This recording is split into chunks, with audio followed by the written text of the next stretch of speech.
So I guess let's just jump into it. So again, we're gonna go through each eras of anime. Obviously, do you know any of these, Connor? I do. I actually do. Yeah. I mean, obviously, okay. Listen. So we're starting with the first era, right? And obviously, as we get more and more, there are more anime being made. So the eras will get tighter and tighter. Yeah. But yeah, obviously, I know Astro Boy. I know Kimber the White Lion.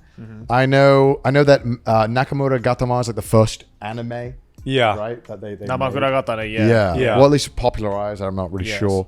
That's before they. Well, I mean, that was obviously, I think, right before 1917, right? So that was before everyone started realizing, like, we should make propaganda out of cartoons. and the West did this too. Yeah. I mean, so I think obviously this covers a long era of Japanese history. A lot of stuff's very tumultuous era. This is a lot. This is a lot. It's like, I mean, that's how a lot of Japanese history goes. It goes 1917 and then 1950. Big gap. I wonder what was happening in between there. Nothing happened. Probably nothing. No insurance line. Nothing happened. The world was actually pretty boring in that time. But I didn't know that Dororo is from this time, which you recently... Yeah, I recently watched all of the remake right? on stream. And I know it was originally out in the 1960s. Wow. Based on a manga back then. Yeah, because it was the new Dororo was significant because it was exactly 50 years before the first Dororo. Oh, it was. Wow. Yeah, and the remake so they did was... it as a 50th anniversary. Yeah, I watched The Godfather for the first time recently, right? Yeah. And I feel like that's insane when I watched that because I think it's 1970 that film came out. Yeah. And we're talking about this like it's fucking ancient.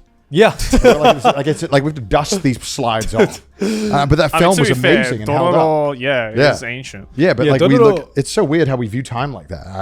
I think it's because you see black and white and you're like 1940s. Old. Godfather, color. All right, that's like 1970 at least. It's like, okay. Yeah, all right, here's the real question. Has anyone here seen a single thing on this list? I've watched a couple of episodes of Speed Racer. Have you? Yeah. Yeah. I did a video like fixing Speed Racer. And I think, or like at least making fun of it. Yeah. Because the dub is hilarious if you haven't watched it. So I actually watched a couple of episodes for that to kind of figure out what Speed Racer was about. And I think I left more confused. Because it just kind of like, it just goes around. Always racing his way out of a situation. All I've seen from Speed Racer is these out of context clips of the show that would get posted on YouTube every now and again. And Speed just seems like the biggest fucking psychopath I've ever seen in my life. Yeah, he's kind of a dick in the show. I think there was this one clip where there was this like racer who was like, "Speed, you should let this person win. He has like a wife and child, and he needs the money for like surgery." And Speed's like, "Fuck them kids." Yeah. So he's like, "No." I love that one thing where the guy gets hit off the edge of the road. Yeah. He goes, "Ah!" One really loud, short shout. I love that. It's that this era has just that jankiness. It's cool though because a lot of like even like cool like retro stuff that you find in stores, or even styles that have been derived from them. You see here, like, my God, I don't know what Gigantor is, but I swear I've seen those robots everywhere. Gigantor was the very first mecha. Technically, yeah. He looks like a rip-off of Bender. Yeah, it's basically. Wait, is it the first mecha? Because I thought it was like Tetsujin 28 Go. Tetsujin 28 Go is Gigantor. Okay, so yeah. Gigantor is the English title. Okay. But this was before the concept of the person inside of the robot. Yeah. Because Gigantor, the way the main character controls the robot is like literally through like a double Joy-Con setup, like it's a toy car or something. Cool. Yeah. And then it wasn't until Mazinger Z where that was the first time where the guy was like, "Hey, what if we put the guy in the robot?" Thank you, Joey, for that's how mecha is informing me about my mecha. A lot of people think it was started with Gundam, but it wasn't. No, Gundam is like Gundam real popularized robots. it. Yeah. Well, you know what they say, right? The person who's at second always, has the most success. Yeah. So that was Nagai Go, the creator of Devilman, who created that. Is there anything else that you think you can talk about here? Kimber the White Lion. I mean, that was famous. That's incredibly famous. Yeah, I mean that inspired Lion King, right? Well, isn't this like I said that in my video, and apparently a lot of people gave me shit for it. Okay. Apparently there's like proof that they did it, but then there's like, I don't know. I've watched both Kimber the White Lion and Lion King, and I'm like, these are pretty goddamn similar. Like a 3-hour Your Movie Sucks video about comparing. Yeah, I think it's something like that. I mean, to be honest, if Lion King ripped off anything, it was just Shakespeare. It's literally just Hamlet. It's just Hamlet, right? Yeah, it's just Hamlet. Yeah. But again, Shakespeare covers very And you have to understand as well that like Tezuka Osamu like literally started drawing because he was obsessed with Disney movies. Mm-hmm. So like, so Disney made anime, then anime, and then turned around. Yeah, and Disney made anime, and then Disney was also like, let's take some ideas from anime. It's like, all right, what goes around comes around. I guess. Yeah, who cares basically? Yeah, but yeah, I mean, none of us were alive during this era, and I mean, my dad like fondly talks about because my dad does not watch anime. Yeah. But he still fondly talks about how he used to watch Astro Boy and Gigantor growing up. Oh wow! And like at the time, he was like he wasn't even aware that these things were from Japan. Huh. Yeah. Like he was just like, oh, this is just like another cartoon on TV, and then it's not until years later where he was like, oh, this is like this like weird Japanese thing. I didn't know Moomin. But Moomin's Finnish, right? The character. Yeah. But I guess they animated. They animated it in Japan. Oh, that's kind of cool. Damn. Yeah.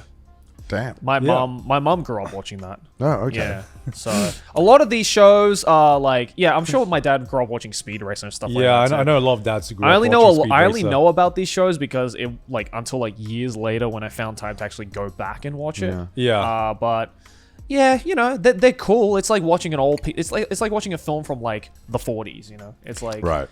It's so different that it's hard to like relate to and really like get into as much as like the kids back then did. But it's like it's a cool piece of like history.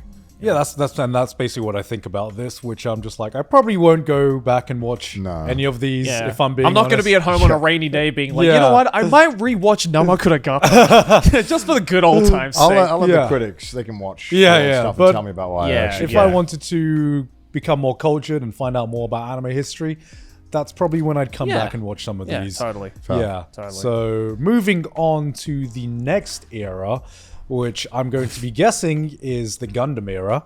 Mecha. Is that what it's called? The Gundam era? No, but it's the golden age of mecha. Yeah, the golden age. Just run it. Very much a golden age of mecha. 1975 to 1985. So I have seen most of these. Yeah. I've seen most. Actually, I've seen all of these. God fucking damn it, Joe. What a fucking weeb, alright? I've seen all of these. I know. I mean, Doraemon I fucking grew up with. You know which one I feel like I see the most in Japan out of all of these? I feel like Galaxy Express 999. Yeah, that is a I classic. see it everywhere in Japan. It's still like, and everyone sings the goddamn the opening song, is it? Yeah. It's like so popular in Japan still. Dude, my mom fucking loves this show. I mean, that and The Rose of Versailles, the bottom right there, are my mom's two favorite anime. Yeah, I mean, I think this era, aside from, definitely Fist of the North Star, very much coincides with what was going on in pop culture at the time globally, because obviously Star Wars was a massive thing. Space opera and sci-fi were very, very prevalent in this day and age.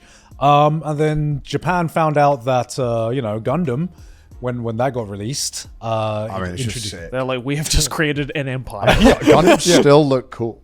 So like I feel like it's just cool.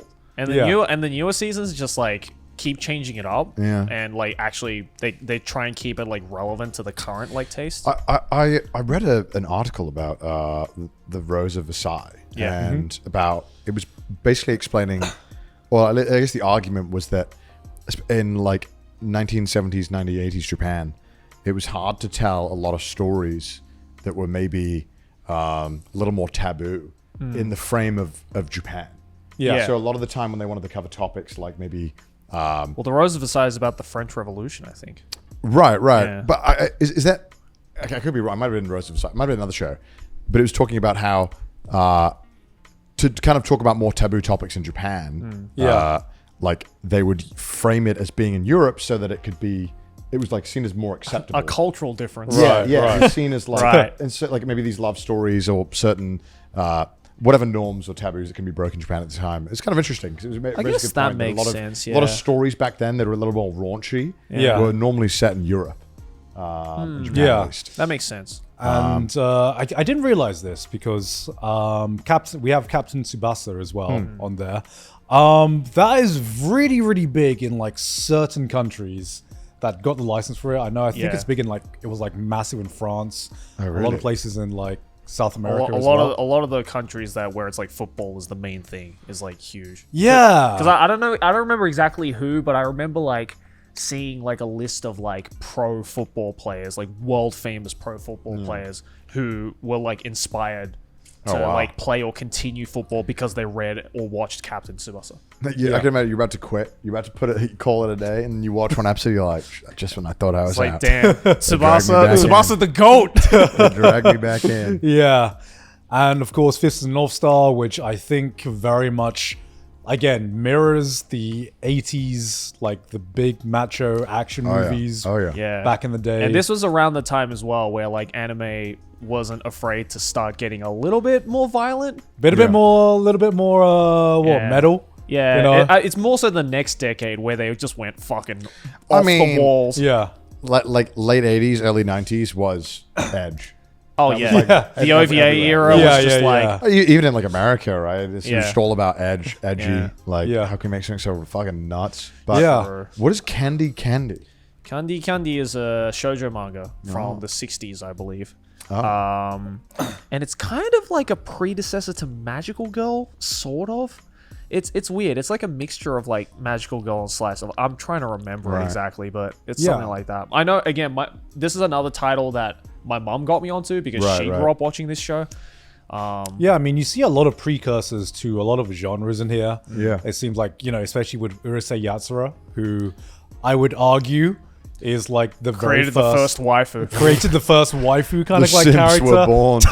Sims were born for this. Sims were born for Dama-chan, man. And looking at this, imagine seeing this air on screen as like a young boy. Oh my god, yeah, if you were if you were like a 12-year-old just about to enter puberty and you saw Dama-chan on screen, bro, god damn. You'd be like, women are the best. What about Vampire Hunter D? I never watched this show, but I've heard quite a lot about it. It's like Giga Violent show. Okay, sick. Yeah.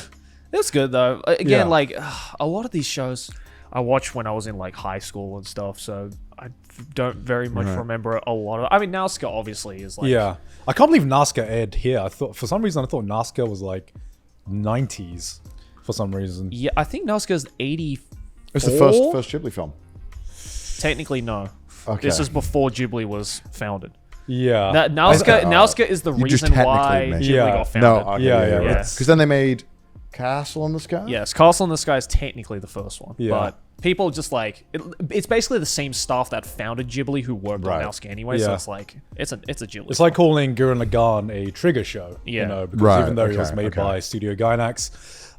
the entire team went on to found Studio Trigger. I haven't watched Nazca. I watched Castle in the Sky. I haven't watched Nazca. You ever watched Nazca? Nazca's one of my favorite, actually. Nazca's one of my favorites as well. Yeah. So he fell off after that?